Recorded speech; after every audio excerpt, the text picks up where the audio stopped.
Okay, thanks everybody for joining us today for our first ever cross-curricular IL-Com. We're joining our IL Math-Com, IL Sci-Com, and IL Social Studies-Com today. My name is Katie Alvidge. For those of you that don't know me, I'm the Social Science Content Specialist. I'm joined by my colleague Janine Shepard. She's the Math and Science Content Specialist. We, of course, have our guest speaker, Krystal, who I'll introduce in a moment. We also have a few other people on. Caitlin Walker is our Science Principal Consultant at the State Board of Education.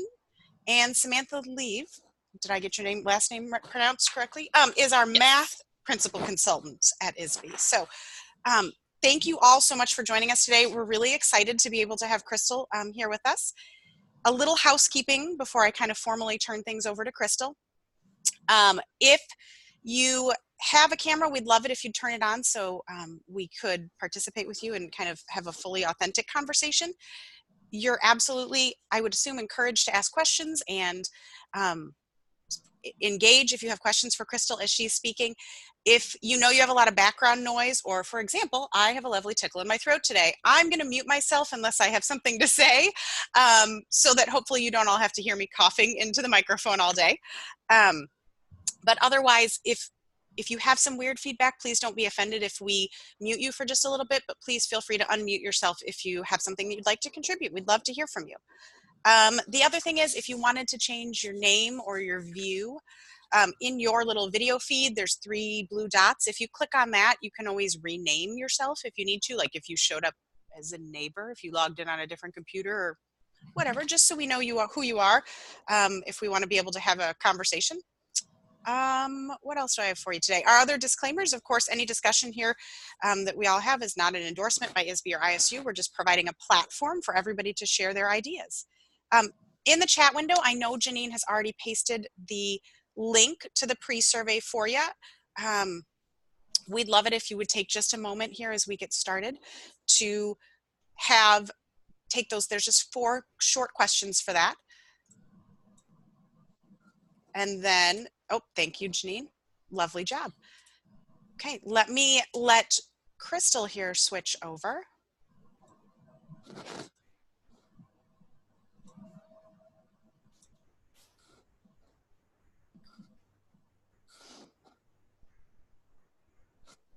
Perfect, we got it, Krystal. All right. Okay, so Krystal Clifton is wonderful enough to give up some of her time today to join us.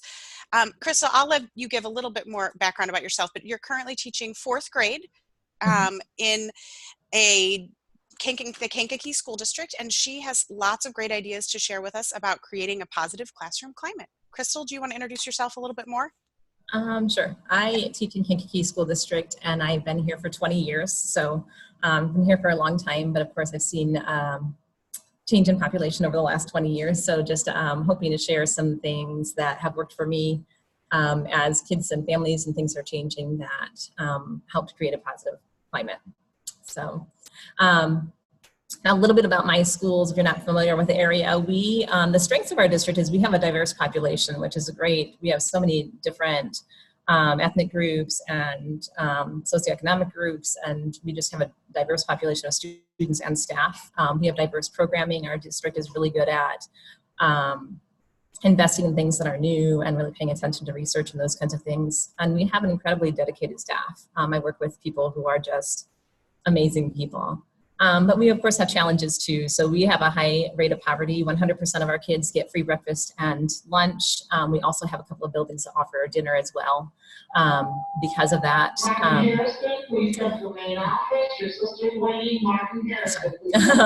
we also have chronic absenteeism. So we have about 26% of our kids right now are considered chronically absent.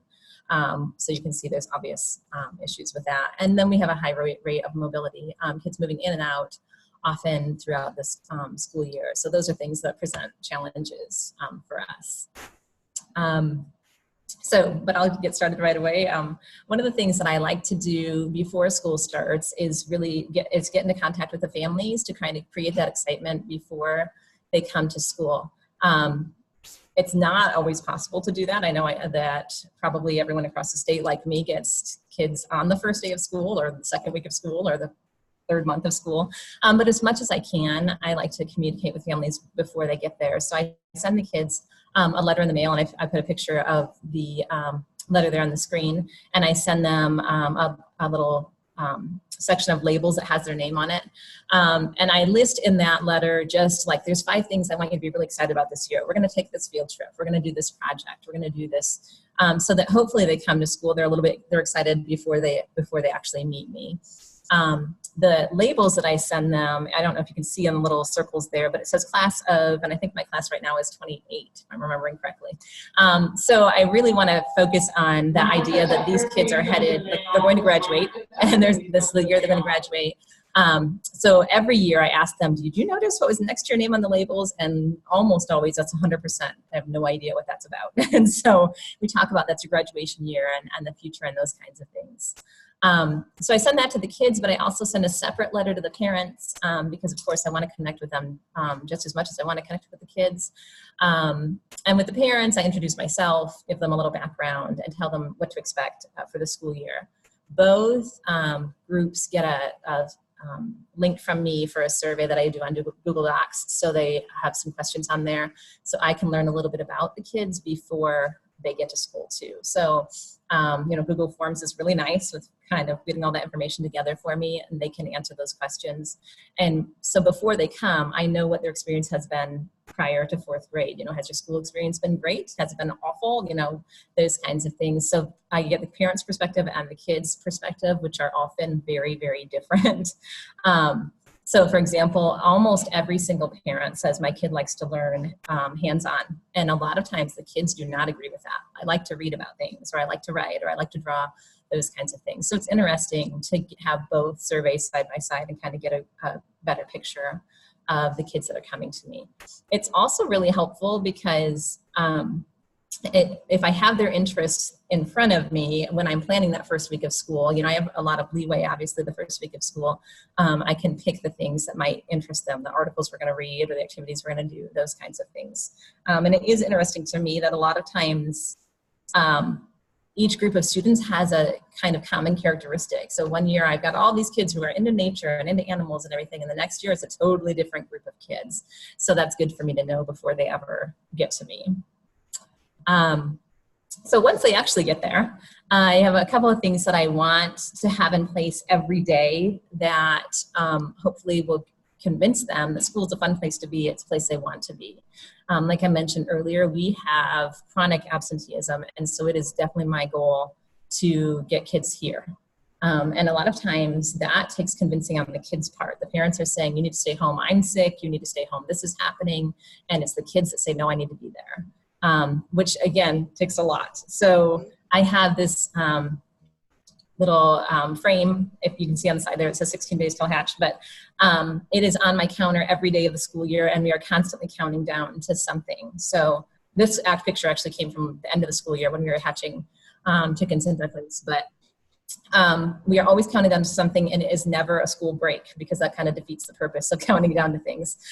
So the only time I count down to school to a break is when we have 5 days left before summer vacation, then we count down. But besides that, I want them to always have something to look forward to that's happening in our classroom, because my mom always said anticipation is half the fun, and I absolutely believe that. I want them to be anticipating and excited about things that are going on. That middle picture is another thing that get along those lines of anticipation. I want them to come in every day wondering what's going to happen. And so if we're doing a science experiment, all the materials are on the counter when they walk in the door. If we're doing whatever activity we're doing, they're going to be there because I want them to come in and say, what are we doing? What's that for? And I want to say, I don't know. We'll find out later, and create that anticipation in them. News shows have this down. Like you've all seen the teasers that news shows use every day to get you to watch their show. And I don't know why we don't use that more than we do in the classroom. Like it really does make a difference that they have something to look forward to.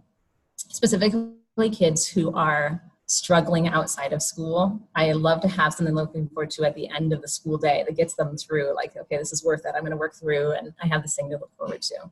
sometimes the anticipation is more fun than the actual event, and that's okay too. Like you can, I got these envelopes with their names on them that are sitting at their desks, and it might just have a math problem they're going to do later in the day. But the fact that it's an envelope that's sealed is enough anticipation for them to make it exciting. The third thing that I like to do at the beginning of it, well, this third picture is kind of two things together. One is, sorry, I'm getting distracted with all these announcements. One is that I use an app called Blooms, and I know there are tons of apps out there for communicating with parents, but Blooms has worked well for me. And part of the survey that parents filled out at the beginning of the year, I get their email address and send them an invite to join. And I want them on the first day of school to see their kids are excited, they're doing fun things, and I want them to start getting in the habit of having a conversation with their kids when they come home. So I'm sending pictures. I don't know, sorry, I didn't mean to do that. So I think this one has like 16 pictures on it, which is kind of an overload, but that's okay because they all get to see a picture of their kid in that in the album. So this was the very first day of school this year. We were doing an experiment with magnetic boxes, and I said, we had a great first day of school. The next day I said, ask your child about this. Ask your child what they noticed about that. One of the characteristics of families in crisis, which is a good amount of the kids that I have in my classroom, is that they don't have conversations. They're in crisis. They're doing a lot of command language. They're doing a lot of things to survive. And if I can give them one thing to talk about, then I feel like it's going to have a positive impact. The other part of this picture then is just that we are doing, so I know at the beginning of the school year, if your school is like mine, the principal says, don't teach anything for the first 2 weeks. Just teach them how to do routines and procedures, which I don't disagree with. I absolutely agree. They need to know routines and procedures, and I need to have a well-maintained classroom. But I definitely feel like you can do that as well as have things that are exciting happening. So we're doing magnetic boxes, but we're also learning how do you work with a partner, and how do you ask a question when we're doing an experiment, and how do we, talk when we disagree, and all those kinds of things. So we're learning routines, but we're also doing something that hopefully they'll be invested in. All right, so with routines, I am a firm believer that we, in a school where students don't have predictable home lives, you have to have predictable school life. They need to know every day when I come to school, I know what to expect. I know what's expected of me. I know how I'm going to be treated. I know all of these things for sure. And I have a pretty predictable schedule in my school day too, because I want them to, again, be able to know what to expect. There's a lot of security in that. If you don't have security outside of school, there's security in coming to school and knowing those kinds of things. I always have the schedule on the board in writing every morning. I read it aloud to the kids every morning. We refer to it during the day. And again, I think it just gives them that sense of security. On the other hand, I also want them to always be guessing. Like, okay, I know reading's coming at 10:30, but I have no idea what's going to happen during that time. I don't, and I want that, again, that anticipation to be happening. So I just put a picture here of a variety of activities happening. All of these are reading activities, but I want them to all be different. I don't want them to think, okay, every day I know that during reading, we're going to do the exact same thing. We're going to read this book. We're going to answer these questions. I want them to know we're going to be doing lots of different things during reading. We'll be interacting with different people in different ways. And it just makes our school day a little bit more exciting. Along those same lines, like the procedures that we have in place, I want those to be different as well. Some of these are really familiar, I'm sure, to everyone. Uses Kahoot, kids love it. I would never use it every day. It's something that I want to be exciting and new. In order for that to happen, it can't happen every day. Quizlet is the same thing. I have kids working on Quizlet, but not every day. It's something that I want to be new and novel, and those kinds of things. In the corner over here, I have a picture of my partner cards that I hand out for them to find their partner. So if you're jelly, you find peanut butter, those kinds of things. That should be something new and novel, but not something that they're going to see forever and ever. So we use it for a few weeks, it loses its appeal, and we go on to something different, another way to pair them. So I don't want them to be predicting that they know what to expect. I want them to be kept guessing. This picture down in the corner of the QR code is probably my favorite thing that I've used the last couple of years. If you haven't tried Plickers, I would absolutely try Plickers. It is free, and each kid gets a QR code of their own. You put your class list in and they're each given a number, but you put the question on the board, the kids hold up their card and you scan it with your phone. And so you just go through and it scans all the kids. And then their answers pop in automatically. And at the end, you have a wonderful formative assessment because it gives you right away data. This person got 63% of the questions you asked them correct today. So I use that, and that is the only one I think that I do use every single day because it makes grouping so easy for me. So they use their clickers and I make my math groups immediately. I just go to the computer, look at my groups, and I know who needs to be with me and who doesn't. So that's the one exception that I do use every day just because it's been so easy and the kids, once they're good at it, know that routine really well. Okay, creating connections is probably the biggest piece of having a well-run classroom, but one of the pieces that we don't tend to focus on, even though there's a ton of research about how positive connections will make such a difference on the way that you teach your students, and it's just so very important. Even just the last few years though, one of the things that I have been changing myself is I have always tried to make connections with students. I've always tried to get to know my students. But one of the things that I think we miss sometimes is that we need to care about what they care about. And so a lot of times what they care about seems so little and trivial to us, but it isn't to them. And I know you've probably heard people say before, the little things to them are actually the big things in the end. So I put a few pictures on here. One is this dolphin in the corner. I have a group of girls this year who have real potential to be mean girls. And they have a lot of social issues. And one day, all morning they kept saying to me, can we talk to you? Can we talk to you? And I said, at recess, we'll talk. Because I thought, surely there's some sort of drama happening. And at recess, they said, we really want to learn more about dolphins. And I was like, oh, that's wonderful. So I said, that is great. That's adorable. That's like a very typical fourth grade girl, not at all. It's just a cute thing for them to be interested in. So I said, okay, every Tuesday afternoon, we will meet after school until 4:30, and we will talk about, we'll do what you want to do. So for the first 6 weeks of school this year, they did research on dolphins. They made posters. I printed out pictures. They did all that. And then the last couple of weeks, we've been working on, they want to do a fundraiser of some kind. So we've been researching places that we would like to earn money for, and they've just figured out, okay, they want to earn money by making bracelets that can sell to the other kids. So we're working on that. Nothing to do with what I'm teaching. There's no grade happening, but they're working really, really hard. And we've made connections that we talk about all the time. During the day, the girls are connecting with each other. They're talking to, they've connected with me over that.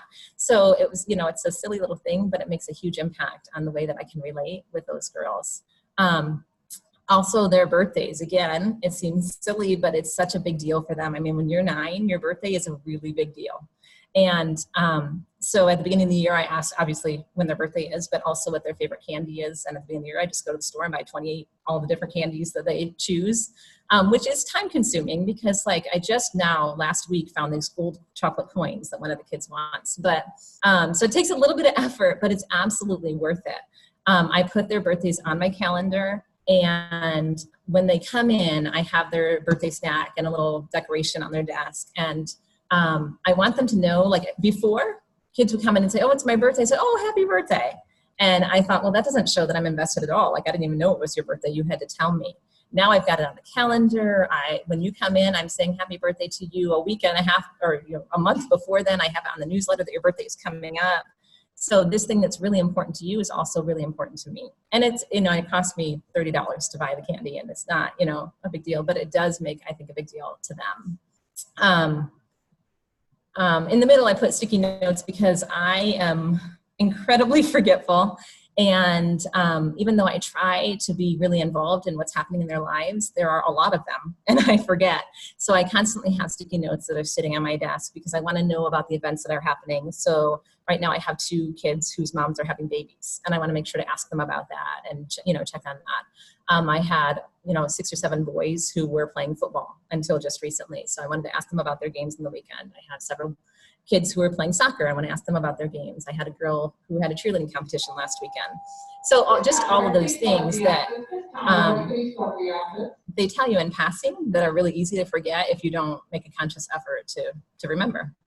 And so then if I can, if it works out, oops, didn't do that, sorry. I try to get to those events. So this picture over here is a football game that I got to attend because I had I think I had 2 or 3 boys on one team and two boys on another team who were playing each other. And I'm like, this is the perfect opportunity for me to see all 5 kids or however many at the same time. So I took my son, who went to the game for half an hour, and it matters to them.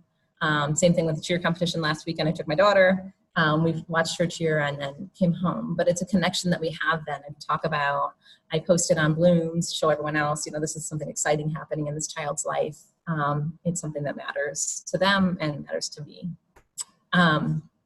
Okay, so we can make connections and all of those things. The other really big problem that I run into is that I have kids who are not willing to take risks. And part of that, I think, is because my classroom is a gifted classroom, and they are used to being very successful and do not want to take a chance of not being successful.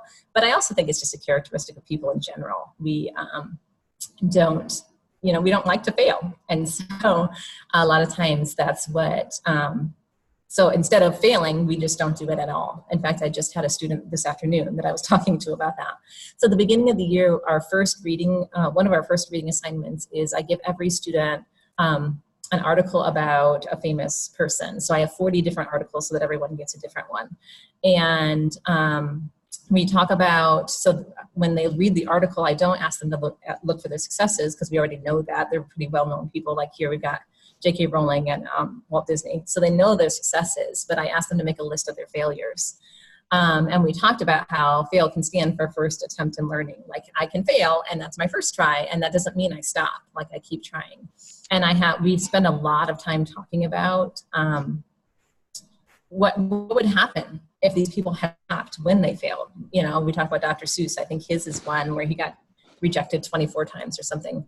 What if he had stopped at 20 and then had never written, we didn't have any Dr. Seuss books. I told them half of you wouldn't have learned to read had he given up at that point. But there's a long list of people that, what if they had given up? So you can see some of the papers they did here, but I want them to think about what would have happened had they said, that's too hard, or that's embarrassing, or, any of those kinds of things. I love that, Krystal. That's awesome. I think that's a little bit of a problem that, I've seen when in my own kids sometimes, but in students I've worked with, right? They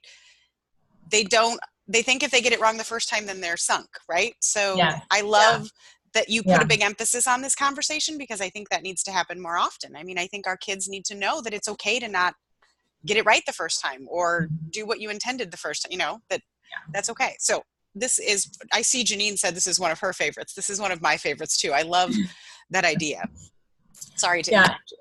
No, that's no problem. And there's a ton of, and I wish I could say, we had this conversation and now my kids are all like really resilient, but that's obviously not true. But so it really is an ongoing conversation. In fact, I was telling Janine earlier, I gave them a speech the other day about this. Like we talked about, what would happen if, these people had given up? And I said, if you guys give up, like one of you is probably going to be one of those scientists that helps to cure cancer or to find this medication to solve this disease or do this. And if you give up now, like that's not going to happen. We have this whole conversation about that. So that's a continual conversation, obviously, but it's a good start at the beginning of the year. Along with that, I use this little guy here in this book. It's called The What If Monster. It's a picture book that's really simplistic, but the whole beginning of the book is, what if I run this race and I'm last? And what if I try this and I fail? And what if I play this game and we lose? And it's all of these what ifs. And at the end, it flips and it says, well, what if I run the race and I win first place? Or what if I play the game and we win, and all those kinds of things.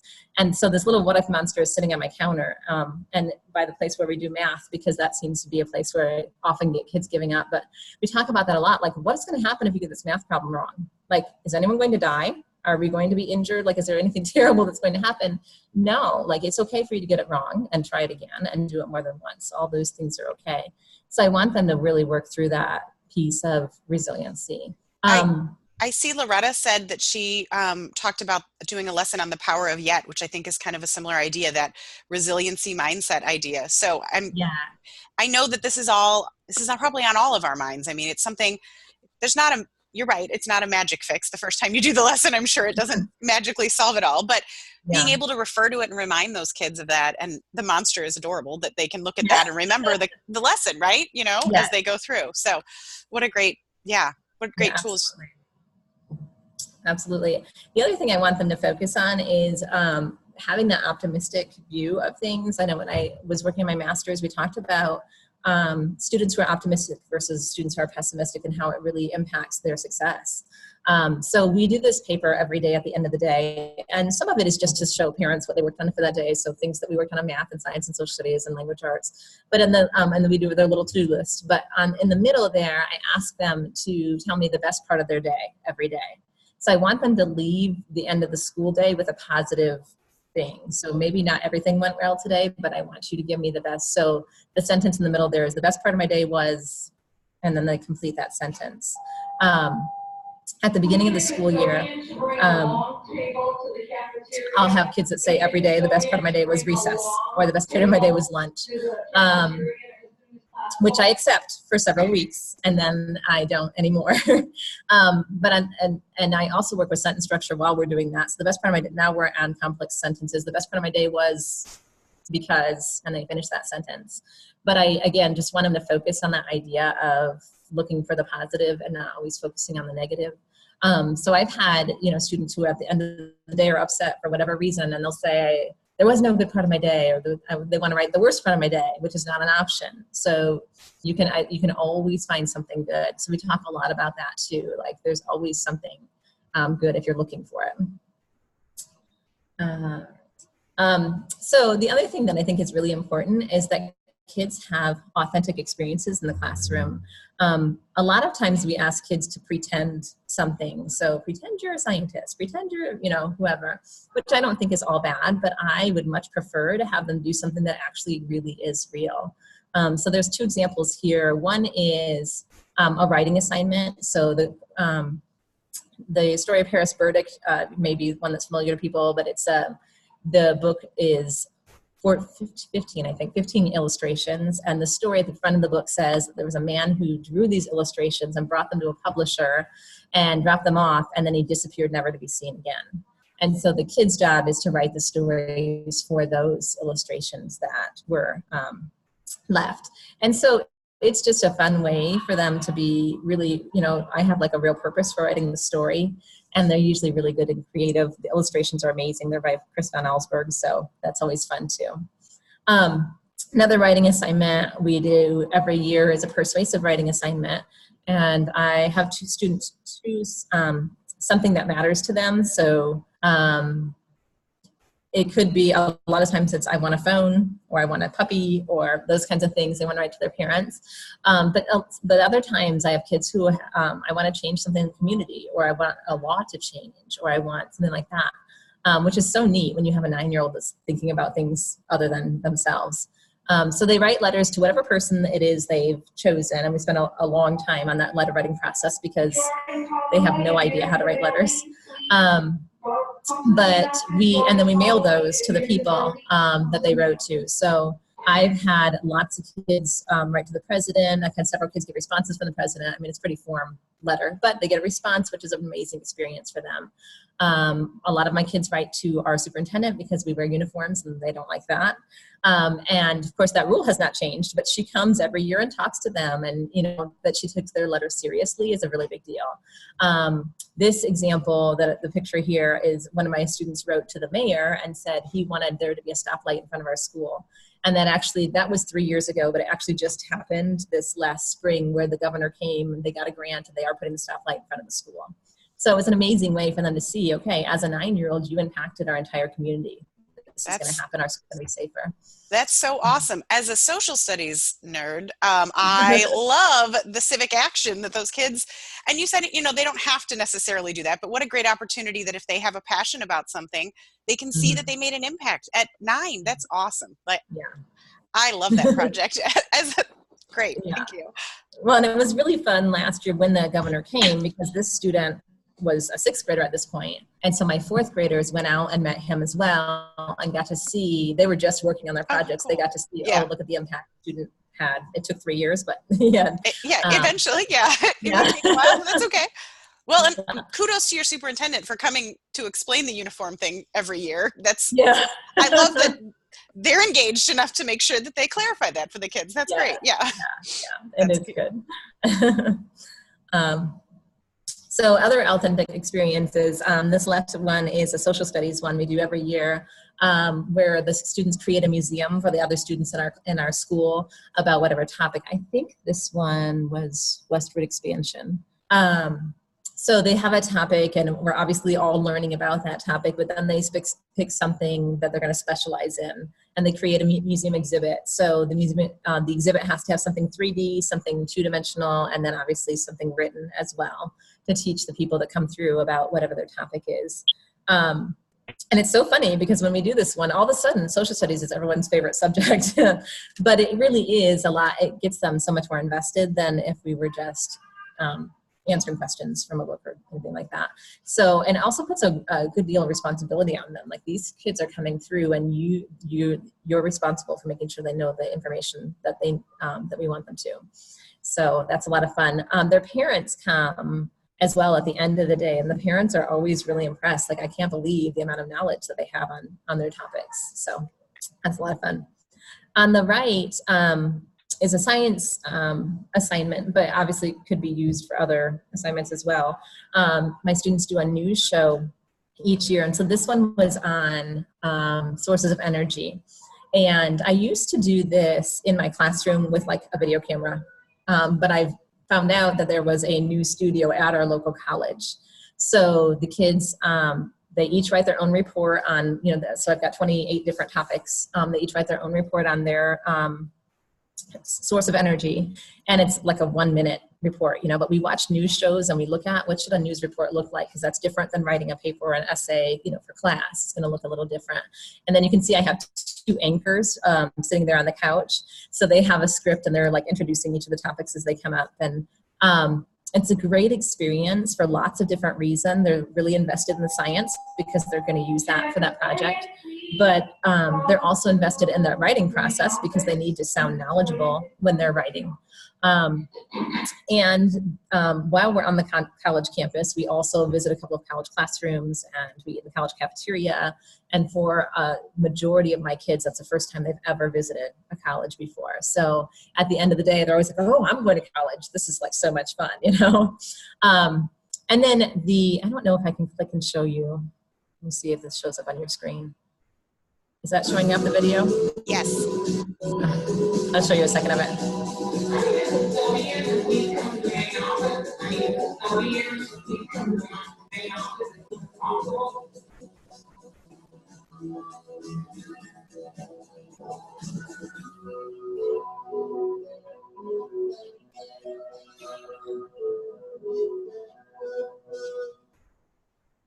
Welcome to the special edition of Clifton Hot. All right, I'll move that back.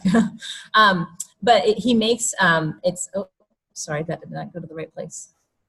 So we can back up. There we go. He makes it really professional, so it's something that they're really proud of, and the parents can view it and all of those kinds of things. They show it to family members. So that one had like 300 and some views, so obviously not just their parents are watching it. But it's something they're really proud of. One little girl that showed up at that intro was so incredibly shy. Like, I could not get her to speak to me for the first several weeks of school. And we went there and I thought, oh my goodness, she's going to cry. This is not going to go well. And she did amazing. And when we left, she was like, that was so much fun. I want to do that again. And I was like, that's really neat for her to see. Like, that was something she was good at. And again, not something I predicted that she would be good at. So it was just a really neat experience all around.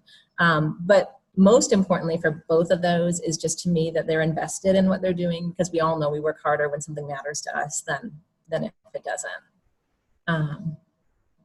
So along with social studies, these are some of the books that we read, some of the novels we read during the school year, because I really want them in the same way, like I was just talking about being invested. I want them to be involved in the story, because it gets them so much more involved in the history if they actually have a story to connect to. So I'm thinking about An Early Thunder is a novel about the Revolutionary War, and so they're talking about the Whigs and the Tories. And I have had kids coming in, like heated discussions where I'm like, what in the world are they fighting about? And it's about the Whigs and the Tories. And I thought, without that story, I would not get that kind of engagement in a history lesson. So getting them involved in those made a real difference in getting them invested in history. So like the top two are nonfiction, and the bottom two are fiction. I'd like to have all of those involved to really get them integrated into the history.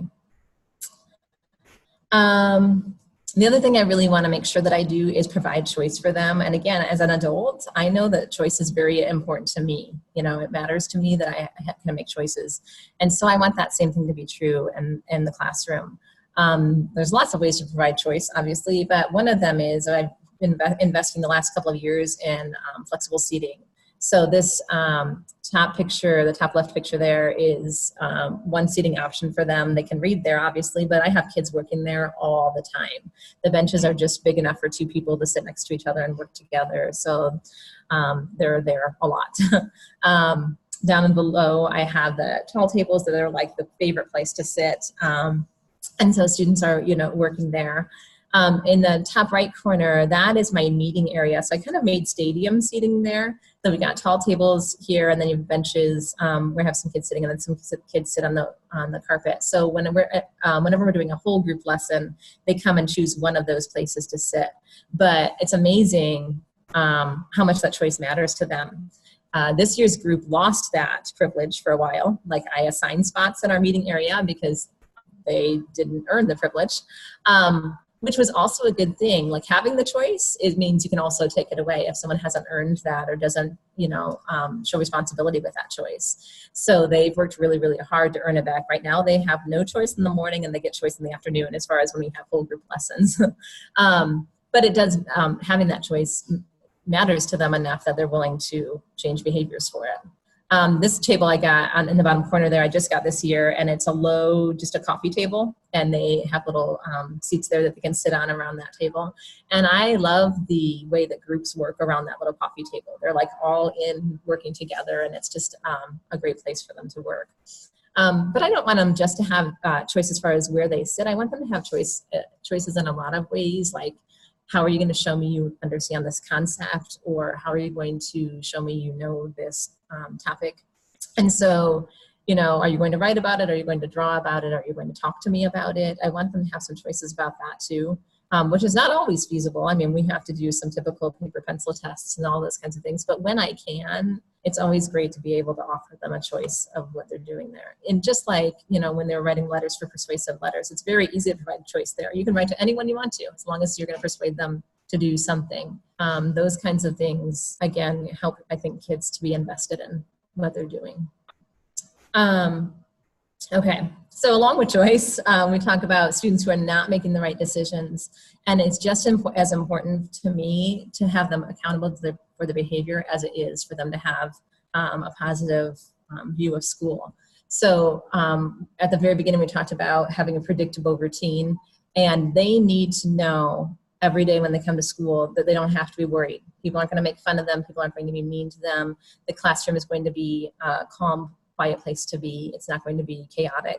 And in order for that to happen, they have to know that they're held accountable for their actions. So a couple of things I'm doing. I have a behavior journal. You can see this girl was quite angry when she wrote it because it's very sloppy. But I want them to be held accountable for their behavior. So when they do a behavior journal, they're writing what they did and why they did it and what they should have done. Taking that responsibility rather than me telling a parent or guardian about that. And also helps me to have a conversation, because sometimes when they're very heated or upset, they're not going to be able to tell me what's going on. And so when they can write it here, sometimes it helps me to have a different view than I might have had prior to that.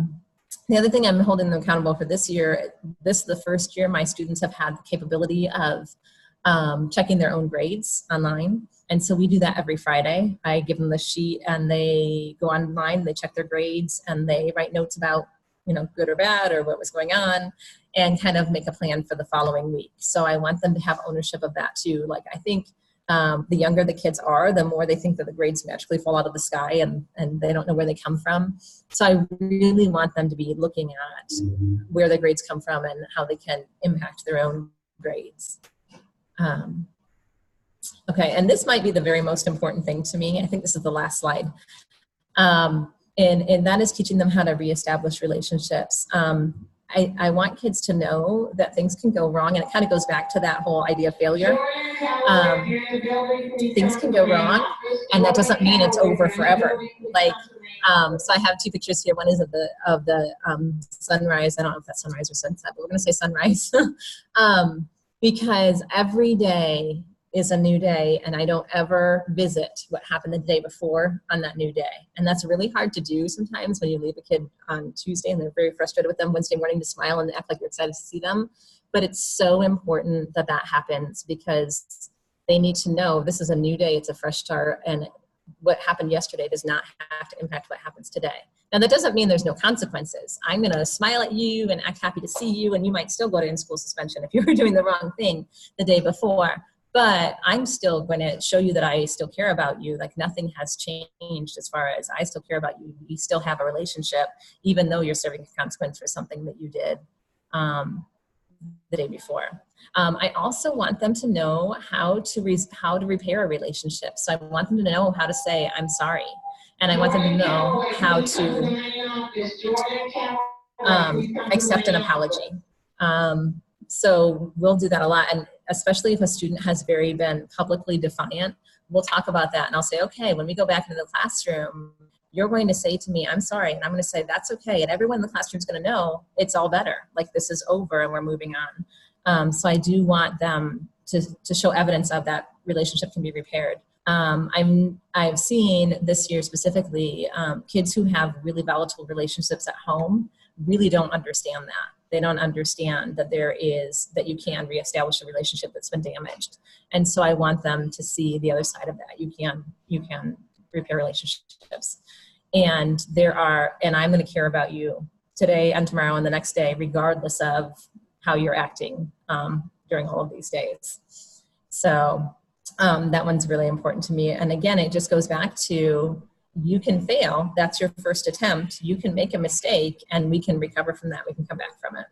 So. Awesome. Well, no, that's a great, I'm so glad you made the point, Krystal, too, that so many of your students may not, depending on our kids' home lives, they may not be seeing that, the repairing of relationships and asking for forgiveness and offering an apology and being forgiven and those sorts of things. So I love that you're incorporating that into your classroom. So thank you so much. Sure. Sorry, everybody. I was muted there for a while, so you couldn't hear me cough. Thank you so much, Krystal, for all of your information today. Does anybody have any questions that you wanted to float by Krystal while we still had her for a couple minutes? You can speak if you have a microphone, or you can type them in the chat if your microphone's not working today.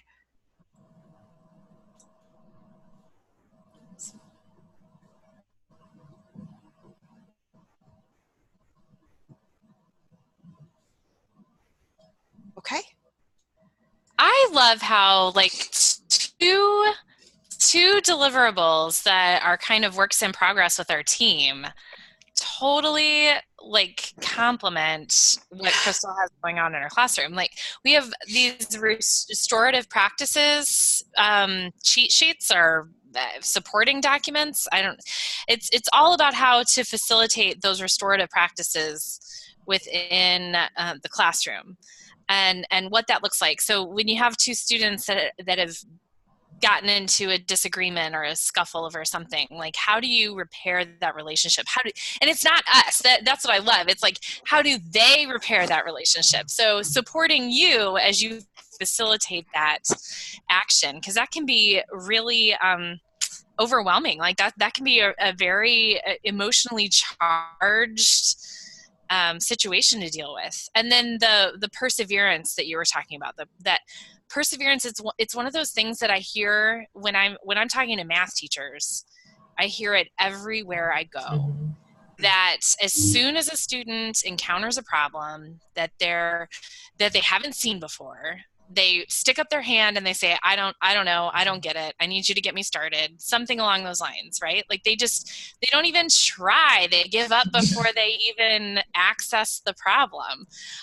So getting students to really build that sense of perseverance is something that I think we all need some help with. Anyways, so we're trying to create this like landing page that will have some ideas like Krystal's for teachers to build that characteristic in their classroom. Yep, awesome. Krystal, did you see Eileen typed a question in the chat? She wanted to know if you would be willing to share your list of people who were successful but experienced failure, the ones that the kids, like who are the people that your kids read about there? Yes, yeah. Yeah, I will. Can you email it to maybe me, and then I'll post it with the video if that's okay? Yes. If you don't have it handy immediately, I know that. Right. Okay. Is that okay? Yeah. Mm-hmm. Okay. So we'll post, as a side note, I guess, Krystal's slides from today, including that full video of her kids doing the news broadcast. And then Krystal will email us that list of people who were successful but experienced some failure. We'll post those on the Social Studies Com, Math Com, and SciComm websites where we put the videos, if that's okay, or in the chat or discussion areas that we have on there too. So we'll post that there if that works for everybody. Yeah? All right. Anybody else have any questions? Okay. Well, thank you so much, Krystal, and everybody for joining us today. Links. Janine is going to put in the chat window momentarily a quick survey. If you could take that to help us measure our impact, that would be wonderful. We'll probably also email that out tomorrow when we send the link, when the recordings are posted on all of our various sites. And like I said, we'll try to post everything on all 3 comms sites for you. So whichever one you're most familiar with or most applies to you, you should be able to find the information there. All right. Okay. Thank you everybody for coming. Have a great afternoon.